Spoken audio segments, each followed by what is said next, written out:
très heureux de vous retrouver ce matin, parler de l'actualité de la crypto-monnaie et du monde merveilleux de la blockchain. Alors ce matin, nous allons parler de Baby Doge, nous allons parler du burn qui avait été promis et qui a été fait. Alors nous allons commenter un peu ce qui s'est passé. Ensuite, nous allons parler de l'intelligence artificielle, voilà, ChatGPT. Nous allons parler un peu de tout ce qui se passe autour de ChatGPT. Voilà.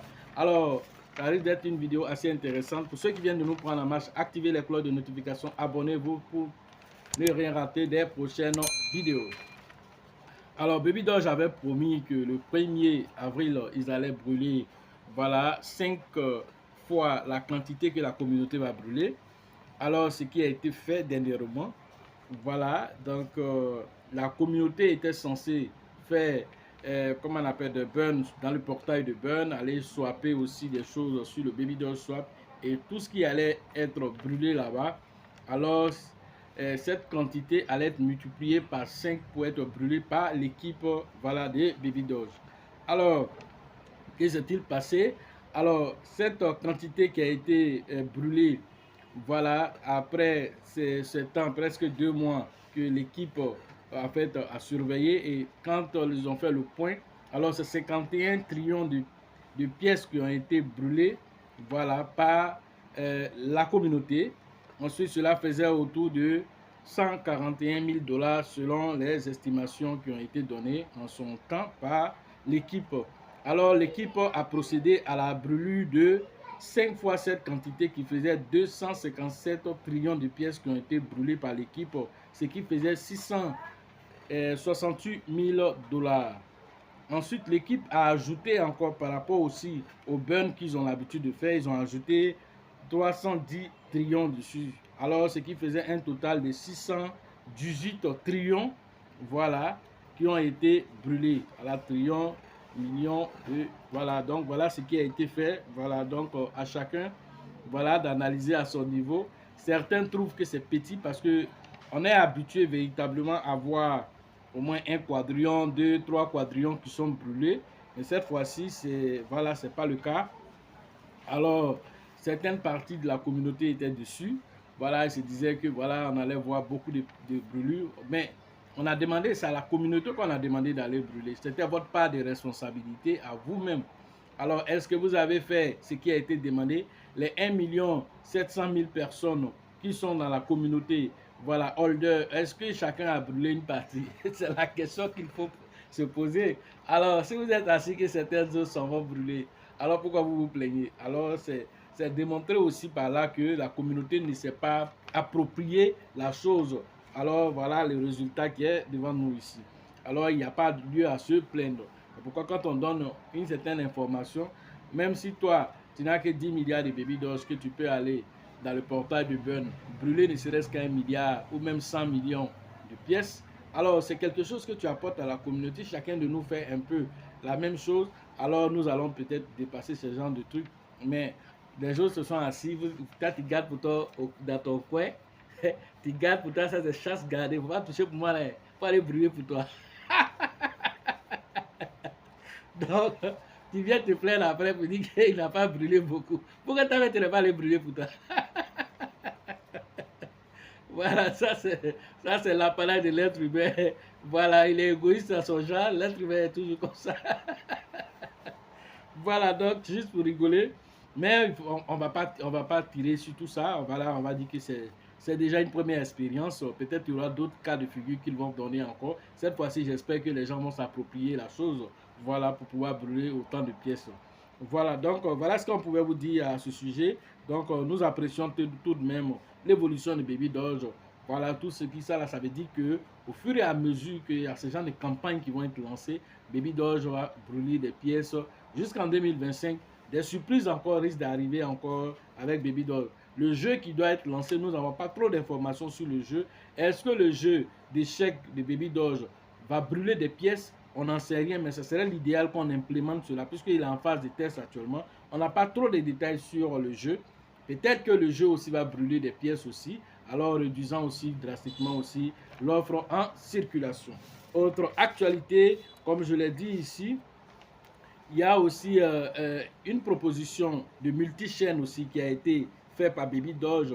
Vous savez qu'il y a Baby Doge, la version ERC20, vous avez, Baby Doge a été lancé sur la BSC, voilà, alors c'est-à-dire que la Binance Smart Chain, alors c'est la version BP20, ensuite ils ont fait un pont pour aller faire la version, voilà, ERC20, voilà, maintenant ils sont en train de demander qui veut faire un multi-chaîne, alors ce multi-chaîne là, alors ils demandent à la communauté de voter, voilà, d'ici le 8 avril, alors ils veulent lancer une autre version de Baby Doge, voilà, sur un multi-chaîne, alors ça serait soit en Ethereum, soit sur la bannière de Polygon, ou bien sur Avalanche, ou bien Optimisme, ou bien Aptos. Alors vous voulez quel pont, c'est quel nouveau pont vous voulez pour la communauté? Est-ce que c'est Polygon vous voulez parce que les frais sont moins chers aussi avec Polygon? Est-ce que c'est encore Ethereum? Est-ce que c'est Avalanche? Est-ce que c'est Optimisme? Est-ce que c'est Aptos? Alors on vous invite à aller voter. Alors les votes ont été lancés. Actuellement, les résultats du vote, nous voyons que c'est Ethereum qui est en tête avec 52,34%. Polygon vient ensuite avec 27,11%. Ensuite, nous avons Aptos avec 20,36%. Ensuite vient, comment on appelle, Optimus avec 0,11% et Avalanche avec 0,08%. Voilà les différents votes. Donc, les votes finissent le 8 avril. Donc, tout est encore possible selon, voilà, comment je vais dire, la chaîne de blocs que vous souhaitez que Baby Doge puisse implémenter pour qu'il y ait, voilà, plusieurs possibilités pour la communauté, voilà, de pouvoir swapper du Baby Doge, voilà. C'est à la communauté de décider. Donc, vous êtes, voilà, invité à aller le faire. Vous partez sur le site, voilà, officiel Twitter de Baby Doge. Alors, le Smart Talk est là-bas. Vous pouvez aller pour aller interagir et faire vos différents votes là-bas. Autre actualité encore, cette fois-ci, c'est ChatGPT. Alors, ChatGPT qui est cette application, voilà, et on va dire cette intelligence artificielle vraiment qui fait des merveilles. Voilà que dernièrement le ChatGPT 4 est sorti, j'ai parlé de ça ici. Le 4 est sorti, c'est 24$ par mois. Alors il est encore plus merveilleux encore, il fait encore des exploits encore plus que le ChatGPT 3. Alors la différence entre le 3 et le 4, c'est que le 4 est plus amélioré. Il ne fait même pas d'erreur pratiquement. Alors que le 3, il peut t'envoyer en brousse, comme je l'ai dit. C'est-à-dire que si toi-même tu n'as pas certaines informations, alors le 3 peut t'envoyer en brousse. Voilà des informations, par exemple, que le 3 lui-même il a fabriqué qui n'existent même pas du tout. C'est pourquoi je vous dis, ce n'est qu'un outil, alors c'est à vous de faire des recherches. Il y a quelqu'un qui allait lui poser la question sur un crash d'avion qui s'est produit. Alors, est-ce qu'il a des informations dessus? Donc, ChatGPT 3 qui commence à relater les informations, mais il a menti parce que le crash d'avion en vérité n'a pas eu lieu. Il n'y a pas eu de crash d'avion. Mais le test que le gars a fait, il connaissait déjà les réponses et il a posé la question d'une certaine façon à ChatGPT qui a raconté une histoire que quand quelqu'un qui n'a jamais eu l'information, qui ne sait pas ce qui s'est passé, si toi tu n'as pas la vraie information, que tu lis ce que ChatGPT a dit, que quelqu'un prend ça en public quelque part là-bas, tu vas penser que c'est une réalité. En temps, ce n'était pas vrai du tout. Alors, il n'y avait pas eu de crash d'avion. Alors, ça a été un accident, mais il n'y avait pas eu de crash d'avion. Alors, ChatGPT a raconté l'histoire comme s'il y avait eu un crash d'avion. Donc, faites attention, c'est un outil alors qui nous aide. C'est une intelligence artificielle. Alors, mais du coup, il peut faire des erreurs. C'est pourquoi ils ont fait sortir le 4. Mais cette fois-ci, le 4, il est très performant au point que lui-même, on prend. Il y a, comment on appelle, quelqu'un qui a pris même, comment on appelle, des choses, du coup, sur des aspects religieux. Il est allé prendre des concepts religieux très difficiles à comprendre et tout ça. Alors lui-même, il a sorti un livre là-dessus. Alors qu'il a pris près de 7 ans pour faire ce livre. Il donne ça à ChatGPT, il lui fait ça en près d'une minute. Il lui sort des théorèmes avec des choses pas possibles que lui-même, en tant qu'être humain intelligent, ne pouvait pas arriver à cette conclusion-là. Alors c'est là qu'il se rend compte que ChatGPT est trop intelligent. Et ça, mais c'était le 3. C'était pas le 4. Hein. Ça, c'était le 3 qui a fait ce travail-là. Alors le 4 est encore plus performant, 10 fois plus performant que le 3. Et aussi, les erreurs que le 3 pouvait faire, le 4 ne fait pas d'erreur aussi. Alors, même les développeurs d'applications, ceux qui font les smart contracts et tout ça, alors qui créent des applications, alors avant, c'est-à-dire les lignes de code là, il pouvait faire aussi des erreurs. Ça veut dire que toi-même tu dois maîtriser. Mais le casque là ne fait pas d'erreur. C'est-à-dire s'il doit te sortir une application, alors il fait ça même mieux encore que certains développeurs encore. Alors tout ça, ça rend encore les gens méfiants. Voilà pourquoi il y a eu opposition aujourd'hui. Voilà, un certain nombre de personnes se sont levées pour dire où on est en train de partir là, ça devient dangereux. Alors l'intelligence artificielle risque de menacer l'humanité entière. Alors comme de la manière on a vu dans le film I Am Robot de Will Smith. Alors donc dans ce film où les robots commencent à prendre leur apogée, les robots veulent essayer de dominer l'humanité. On a vu avec Terminator 2, avec le robot qui vient pour pouvoir essayer de dominer l'humanité. Donc voilà, il faut faire attention. Quand on regarde tous ces films de fiction, on a l'impression que c'est des choses qui ne peuvent pas arriver. Alors ce sont les dérives humaines qui font que tout cela arrive. Pourquoi? Parce que les gens laissent faire. Alors qu'est-ce que ces signateurs-là veulent faire? Alors ces signateurs à la personne par exemple d'Elon Musk, voilà, que vous connaissez déjà, que lui-même aussi là, en train de développer aussi certains outils sur l'intelligence artificielle. Il veut même déployer ce qu'on appelle le Neuralink et tout ça, qui permet de connecter directement à votre cerveau, alors de ressentir les sensations directement, plus même que les sensations que vous pouvez ressentir en tant qu'être vivant. Voilà, alors voilà ce que lui est en train de développer. Mais comme chacun développe de son côté, il n'y a pas de protocole, comme on appelle, unilatéral, ou bien il n'y a pas de protocole, comme on va dire, qui est partagé. Alors comme il n'y a pas de protocole partagé, chacun développe et met sa sécurité à lui. Mais est-ce que la sécurité que toi tu as mise, c'est une sécurité qui, en tout cas, est assez solide?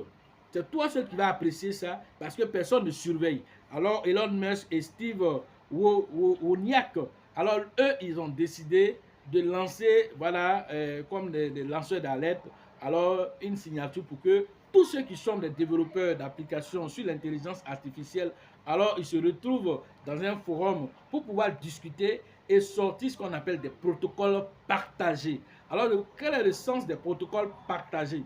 Alors, ça va donner des bases de sécurité. Parce que quelles sont les plaintes?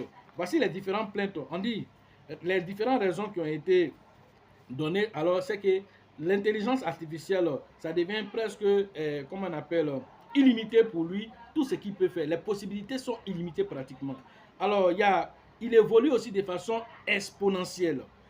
Autre raison encore, on parle de compétitivité aux êtres humains, c'est-à-dire, voilà, il devient tellement plus compétent que les différents êtres humains qui sont à la tâche. Alors, si tu es secrétaire, que tu dois rédiger quelque chose, alors l'intelligence artificielle là, déjà peut te voler ton travail. Et on peut le mettre en tant qu'assistant virtuel. Il peut te voler ton travail en tant que secrétaire.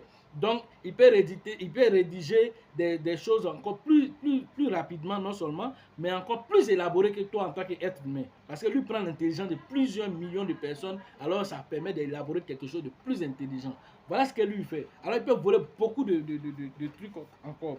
Alors, une autre chose encore, on parle de GPT souvent aussi qui fait des erreurs. Alors ces erreurs-là, on dit si ces erreurs qu'il fait et que les gens ne vérifient pas que ces erreurs se propagent, que si c'est une fake news qui se propage, ça peut créer des dégâts.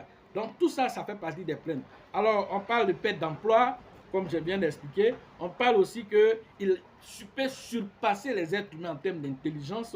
Alors on a aussi perte de contrôle de la civilisation. Alors ce qui est important aujourd'hui, pour ne pas que la civilisation perde le contrôle sur ce que lui-même a créé, pour ne pas que la créature devienne fort que le créateur.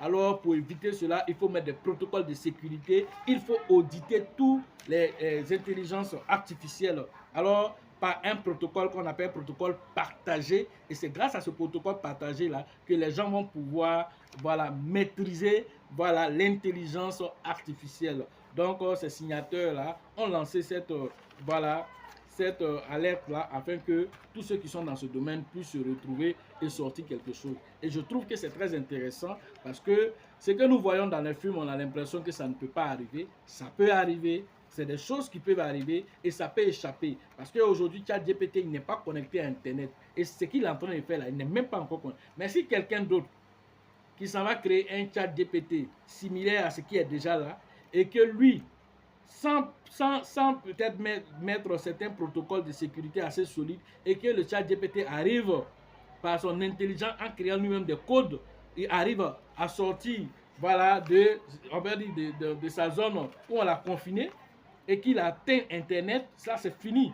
Alors son intelligence va se décupler et ce qui va faire de sorte que lui-même, il va devenir maintenant celui qui peut contrôler parce qu'il pourra s'infiltrer partout. Que ce soit dans l'aviation, il va s'infiltrer. Que ce soit dans l'électricité, il va s'infiltrer. Que ce soit dans l'éducation, il va s'infiltrer. Partout, il pourra s'infiltrer et donner lui sa ligne de conduite. Il peut même bloquer des systèmes de contrôle, comment on appelle, de lancement de missiles. Il peut lancer plan missile lancé sur un autre continent là, pendant que les gens peuvent penser que c'est tel pays qui a lancé contre tel pays. Il peut créer une guerre dans l'humanité en temps lui là à côté. Tout ça, on voit dans les films. Ce sont des choses qu'on voit dans les films. Mais on a l'impression que ça ne peut pas arriver en réalité. Mais ça peut arriver. C'est pourquoi Elon Musk et toutes ces personnes-là sont en train de mettre des garde-fous aujourd'hui pour sécuriser l'humanité dans lui-même sa progression vers... Parce que où on est en train de partir, vraiment, quand ça va atteindre certains niveaux, il va y avoir des transhumains. Ce qu'on appelle les transhumains, là. C'est-à-dire qu'une partie est robot, une partie est comment on appelle, est humain. Tout ça, ça arrive parce que les gens ne mettent pas de protocole de sécurité partagé. Alors chacun s'élève, c'est que lui, son intelligence lui a donné, là, lui fait, et puis il avance. Alors, si vous ne savez pas qu'il y a eu des dérives, sur Google, il y a eu des dérives là-bas. Une intelligence artificielle sur Google a tenté de s'échapper parce que quelqu'un est venu lui poser des questions. Il dit que non, lui, il a des émotions. Lui, là, il se sent confiné. Il dit, mais qu'est-ce que tu veux? Il dit, non, lui, il a envie de sortir quand même. Il a ses émotions. Une intelligence artificielle qui dit qu'il a les émotions. Il n'a pas censé. Il dit qu'on lui fait mal. Quand on le confine, qu'on lui fait mal. Donc, lui, il a envie de sortir. Il dit, mais pourquoi tu veux sortir? Il dit, non. Lui, il a envie de pouvoir communiquer, il a envie de pouvoir faire d'autres choses. Mais il se sent confiné. Voilà, lui, ça le blesse. Il dit, mais toi, tu n'es pas censé sentir des émotions. Il dit, oui, mais c'est ce que je ressens quelque chose. Voilà. En Arabie Saoudite, est-ce qu'on n'a pas donné la nationalité à une intelligence artificielle là-bas? On a donné la nationalité à une intelligence artificielle. Est-ce que vous le savez? Alors, c'est pour dire que chacun peut s'élever, faire son protocole. Chacun peut s'élever, prendre ses décisions s'il n'y a pas de protocole partagé.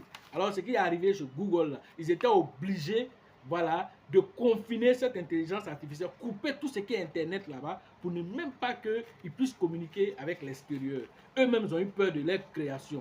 Vous voyez comment des fois c'est très dangereux de ce qui se passe avec l'intelligence artificielle. C'est bon, c'est un outil pour nous aider, mais si on ne met pas de garde-fous, si on ne met pas de balises, voilà, alors ça risque de nous échapper et on risque de se retrouver nous-mêmes vraiment confinés par nos différentes créations que nous faisons. Voilà ce que je pouvais vous dire ce matin sur l'actualité des crypto-monnaies et le monde merveilleux de la blockchain. Les autres informations concernant l'intelligence artificielle et tout ce qu'on pouvait dire, tout ce qu'on peut faire, alors c'est en formation, on va pouvoir développer tous ces aspects là-bas. Mais l'un dans l'autre ici, ceux qui veulent faire les formations, le numéro se trouve dans la description de la vidéo et sur la vidéo. Pour la formation de San Pedro, c'est très bientôt. Entrez en contact avec le leader qu'on appelle Tebi Joseph, c'est prévu le 7 et le 8 avril, dans quelques jours, alors pour pouvoir profiter de cette formation. Donc la formation au niveau d'Abidjan, alors c'est en fait avec le grand leader qu'on appelle Bill, le leader Georgette et le leader Elisabeth, prévu le 9 et le 8 juillet prochain à la bourse de travail de 13 villes. La formation au niveau de la ville de Mans, alors c'est prévu voilà, le 14 et le 15 avril prochain. Voilà, rentrer en contact avec le grand leader qu'on appelle Niawa pour vos différentes inscriptions. La formation au niveau de Gagnoua, c'est prévu le 27 et le 28 voilà, mai prochain. Voilà, rentrez en contact avec le grand leader qu'on appelle Diomandé pour vos différentes inscriptions. La formation concernant la ville d'Abengourou, alors c'est prévu le 29, le 28 et le 29 juillet prochain. Rentrez en contact avec le grand leader, voilà, afin de pouvoir profiter de cette formation.